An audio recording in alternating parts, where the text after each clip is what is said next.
Everyone, आज मैं आप सभी के साथ सोमवार व्रत की कथा सुनाने जा रही हूँ। एक समय श्री महादेव जी पार्वती के साथ भ्रमण करते हुए मृत्युलोक में अमरावती नगरी में आए। वहाँ के राजा ने शिव मंदिर बनवाया था, जो कि अत्यंत भव्य एवं रमणीक तथा मन को शांति पहुँचाने वाला था। भ्रमण करते समय शिव पार्वती भी वहाँ ठहर गए। पार्वती जी ने कहा, हे नाथ, आओ आज इसी स्थान पर जोसर पासे खेलें। खेल प्रारंभ हुआ। शिवजी कहने लगे, मैं जीतूंगा। इस प्रकार उनकी आपस में वार्तालाप होने लगी। उस समय पुजारी जी पूजा करने आए। पार्वती जी ने पूछा, पुजारी जी बताइए, जीत किसकी होगी? पुजारी बोला, इस खेल में महादेव जी की ही समान कोई दूसरा पारंगत नहीं हो सकता, इसीलिए महादेव जी की ही बाजी जीतेंगे। परंतु हुआ उल्टा, जीत पार्वती जी की हुई। अंत पार्वती जी ने पुजारी को कोढ़ी होने का श्राप दे दिया कि तूने मिथ्या भाषण किया है। अब तो पुजारी कोढ़ी हो गया। शिव पार्वती जी दोनों वापस चले गए। कुछ समय पश्चात अप्सराएं पूजा करने आईं। अप्सराओं ने पुजारी के उसके कोढ़ी होने का कारण पूछा। पुजारी ने सब बता दिया। अप्सराएं कहने लगी, पुजारी जी, आप 16 सोमवार का व्रत करें तो शिव जी प्रसन्न होकर आपका संकट दूर करेंगे। पुजारी जी ने अप्सराओं से व्रत की विधि पूछी। अप्सराओं ने व्रत करने और व्रत के उद्यापन करने की संपूर्ण विधि बता दी। पुजारी ने विधिपूर्वक श्रद्धा भाव से व्रत प्रारंभ किया और अंत में व्रत का उद्यापन भी किया। व्रत के प्रभाव से पुजारी जी रोग मुक्त हो गए।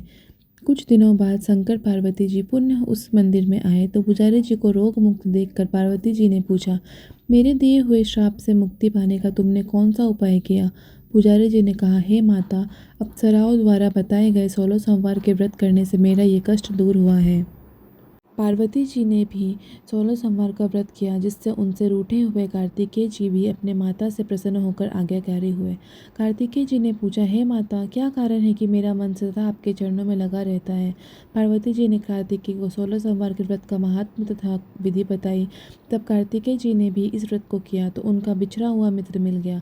अब मित्र ने भी इस व्रत को अपने विवाह होने की इच्छा से किया। फलत वो विदेश गया। वहाँ के राजा की कन्या का स्वयंवर था। राजा ने प्रण किया था कि हथिनी जिसे व्यक्ति के गले में वरमाला डाल देगी, उसी के साथ राजकुमारी का विवाह करूंगा। ये ब्राह्मण मित्र भी स्वयंवर देखने की इच्छा से वहाँ एक और जाकर बैठ गया। हथिनी ने इसी ब्राह्मण मित्र को माला पहनाई तो राजा ने बड़ी धूमधाम से अपनी राजकुमारी का विवाह उसके साथ कर दिया। तत्पश्चात दोनों सुखपूर्वक रहने लगे। एक दिन राजकन्या ने पूछा, हे नाथ, आप कौन सा पुण्य किए जिसने हथिनी ने आपके गले में वरमाला पहनाई? ब्राह्मण पति ने कहा, मैंने कार्तिकेय जी द्वारा बताए गए अनुसार 16 सोमवार का व्रत पूर्ण विधि विधान सहित श्रद्धा भक्ति से किया, जिसके फल के कारण मुझे तुम्हारी जैसी सौभाग्यशाली पत्नी मिली। अब तो राजकन्या ने भी सत्य पुत्र प्राप्ति के लिए व्रत किया और सर्वगुण संपन्न पुत्र प्राप्त किया। बड़े होकर पुत्र ने भी राज्य प्राप्ति की कामना की 16 सोमवार का व्रत किया। राजा ने देवलोक होने पर इसी ब्राह्मण कुमार को राजगद्दी मिली। फिर भी वो इस व्रत को करता रहा। एक दिन उसने शिवालय ले चलने को कहा, परंतु उसने पूजा सामग्री अपनी दासियों द्वारा भिजवा दी। जब राजा ने पूजन समाप्त किया तो आकाशवाणी हुई कि हे राजा, तुम इस पत्नी को त्याग दो, नहीं तो राजपाट में से हाथ धोना पड़ेगा।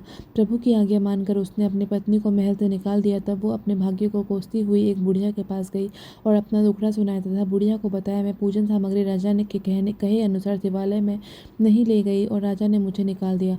बुढ़िया ने कहा, तुझे मेरा काम करना पड़ेगा। उसने स्वीकार कर लिया। तब बुढ़िया ने सूत की गठरी उसके सिर पर रखी और बाजार भेज दिया।